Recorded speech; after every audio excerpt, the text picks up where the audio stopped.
ये क्या है, भू बैकुंठ, बैकुंठ लोक हैं। आप जहाँ पे आ रखे हैं, इससे बड़ा स्वर्ग कोई नहीं। कहते हैं कि भगीरथ तपस्थानम तीर्थ लोकेशुमिदम और इदम भूर्लोकेषु बैकुंठा जननी मिति नारदा। नारद जी जो है भगवान विष्णु से जो है सवाल कर रहे हैं कि हे भगवान विष्णु, इस पृथ्वी में या इस तीनों लोकों में कोई सर्वश्रेष्ठ स्थान है जहाँ मैं पूजा कर सकूँ, पाठ कर सकूँ या दान इत्यादि कर सकूँ, ऐसी कोई जगह है?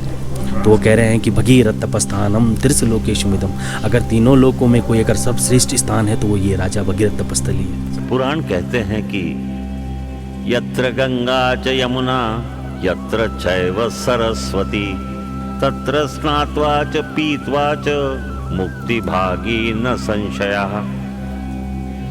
पृथ्वी पर मनुष्यों को, स्वर्ग में देवताओं को और पाताल में नागों को तारने वाली देवी गंगा के सलीला स्वरूप को बारंबार प्रणाम। बोलो गंगा मैया की जय। तो दोस्तों, इस वक्त खड़ा हूँ गंगोत्री मंदिर के जस्ट सामने। आप मेरे जो पीछे देख रहे हैं ये गंगोत्री मंदिर है और बहुत ही अच्छा नज़ारा है यहाँ पे। मैं सोचा कि आप लोगों से शेयर किया जाए, आप लोगों को दिखाया जाए आखिर गंगोत्री मंदिर दिखता कैसा है। पर एक मरतबा किया है मैंने अंदर अच्छे से, और यहाँ की जो बातें हैं वो यहाँ के जो मेन पंडित हैं उनसे जानने की कोशिश की है, तो वो भी आपको सुनाऊंगा। और क्या बोलते हैं, इसे देवलोक की उपाधि दी गई है। जब भी आप आते हैं तो इसे देवलोक की उपाधि से जाना जाता है। आप किसी से भी अगर जानने की कोशिश करेंगे तो यही बात निकल के सामने आती है। जो पूरी कहानी है वो मैं नहीं बताऊँगा, वो जो पंडित जी ने जिन्होंने बताया है उनसे, उनके मुँह से ही सुनेंगे ये पूरी कहानी। कोई कट शॉट नहीं करने वाला, आपको डिटेल में यहाँ की बातें बताऊँगा।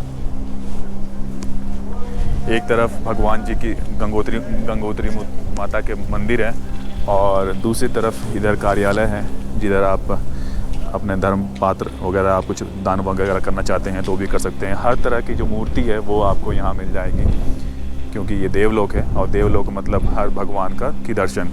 ये जो सामने आप देख रहे हैं ये हनुमान जी की मूर्ति भी है अंदर, और जस्ट सामने ये जो मूर्ति देख रहे हैं आपको मैं घुमा के आपको अच्छे से दिखा देता हूँ, जिसे क्या है आपको आज ये गंगोत्री माता का मंदिर है। और जस्ट सामने आपको शिव जी की मूर्ति है सामने, और सामने नंदी भगवान विराजमान है। इधर गंगा जी हैं और थोड़ा आपको एक 360 डिग्री व्यू दिखाना तो बनता है आपका यहाँ का। ये प्रवेश द्वार है, यहाँ से आप अंदर की तरफ आ सकते हैं। ये मंदिर का बैक साइड। जहाँ पे आप लोग बैठे हैं या जहाँ पे आप अभी खड़े हैं, इस स्थान का नाम है गंगोत्री। गंगोत्री मने गंगा धन उतरी। गंगोत्री, गंगा मैया जब स्वर्गलोक से सर्वप्रथम जो है पृथ्वी में जो आई है तो सर्वप्रथम यहाँ पे आई है, इसलिए यहाँ का नाम पड़ा है गंगोत्री। जी महाराज। और यहाँ गंगा मैया का जो कारण है पृथ्वी में आने का, वो है सर्वप्रथम पितरों के उद्धार के लिए। क्योंकि राजा शगर के जो है कपिल मुनि के श्राप से जो है 60,000 पुत्र भस्म हो गए थे। तो जब वो कपिल मुनि के पास गए कि भाई हमसे कोई गलती हो गई है तो उसे क्षमा कर दीजिए, हमारी गलती का जो है हम पश्चाताप करने को तैयार हैं। तो जो है उन्होंने कहा कि अगर आप जो है गंगा मैया को ला सकते हैं तो गंगा मैया के स्पर्श से ही इनका उद्धार हो सकता है। तो जो है उन्होंने फिर यहाँ पे आके बैठ के तपस्या की, उनके परिवार के, उनके वंशज के। उसके बाद जो उनके वंश के जो आखिरी राजा भगीरथ बचे हुए थे, उन्होंने तपस्या की। तो जो है नारद जी ने दर्शन दिया और कहा कि ऐसे में तो आपका जो है पूरा जो वंश है वो तो ख़त्म हो जाएगा ना, और गंगा तो ऐसे में नहीं आएगी। अगर आपको गंगा मैया को लाना है तो सर्वप्रथम जो है आप ब्रह्मा जी की तपस्या कीजिए, क्योंकि ब्रह्मपुत्री ही गंगा है। तो उन्होंने ब्रह्मा की तपस्या की, ब्रह्मा जी प्रसन्न हुए। तो ब्रह्मा जी ने दर्शन दिया तो ब्रह्मा जी ने बोला कि गंगा मैया तो जो है स्वर्ग से पृथ्वी पे तो आ जाएगी, लेकिन गंगा मैया का जो बहाव है वो तेज है, इसमें तो पृथ्वी तहस नहस हो जाएगी ना। शंकर जी भगवान की हाँ, तो उनका वेग संभालने वाले जो है वो एक भोलेनाथ है। अगर जो है आप भगवान भोलेनाथ को प्रसन्न कर सकते हो तो ये कार्य सिद्ध हो सकता है। तो उन्होंने जो है फिर शंकर भगवान की तपस्या की, और शंकर भगवान तो हमारे भोले हैं, दर्शन दिया, बोला जन कल्याण है, आपके पितरों का उद्धार है और पृथ्वी वासियों का जो है जन कल्याण है, तो मैं तैयार हूँ, आप गंगा मैया की जो है प्रार्थना कीजिए। फिर वहाँ से जो है गंगा सर्वप्रथम पृथ्वी लोक में यहीं पे उतरी है, हिमालय से स्वर्ग से यहाँ पे। ये क्या है, भू बैकुंठ, बैकुंठ लोक हैं। वैकुंठ लोक है आप ये। जहाँ पे आ रखे हैं, इससे बड़ा स्वर्ग कोई नहीं।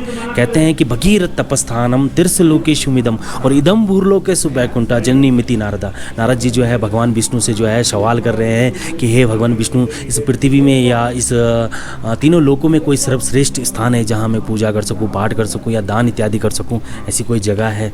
तो वो कह रहे हैं कि भगीरथ तपस्थानम तीर्थ लोकेशुमिदम। अगर तीनों लोकों में कोई अगर सर्वश्रेष्ठ स्थान है तो वो ये राजा भगीरथ तपस्थली है। जय माँ गंगे, हर हर गंगे।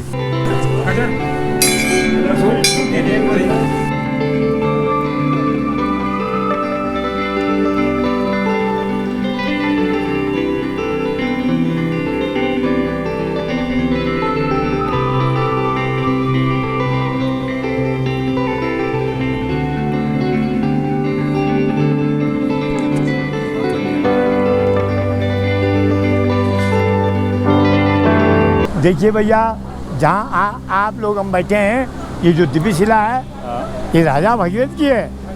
यहाँ पे राजा भगीरथ जी ने भैया 5500 वर्ष तपस्या किया।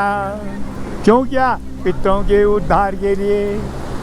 क्योंकि नारद जी ने कहा जब तक स्वर्ग से गंगा मृत्यु लोक नहीं आएगी पितरों का उद्धार नहीं होगा। तो भैया उन्होंने घोर तपस्या करके 5500 वर्ष तपस्या किया।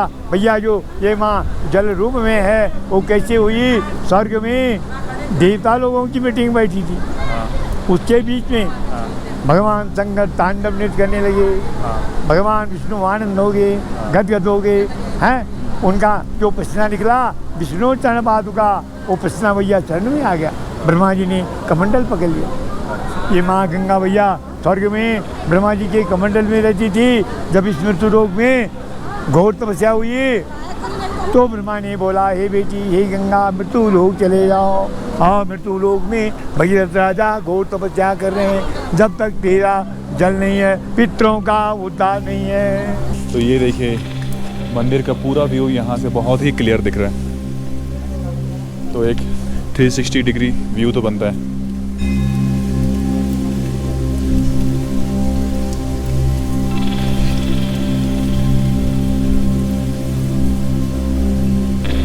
जय गंगे मैया।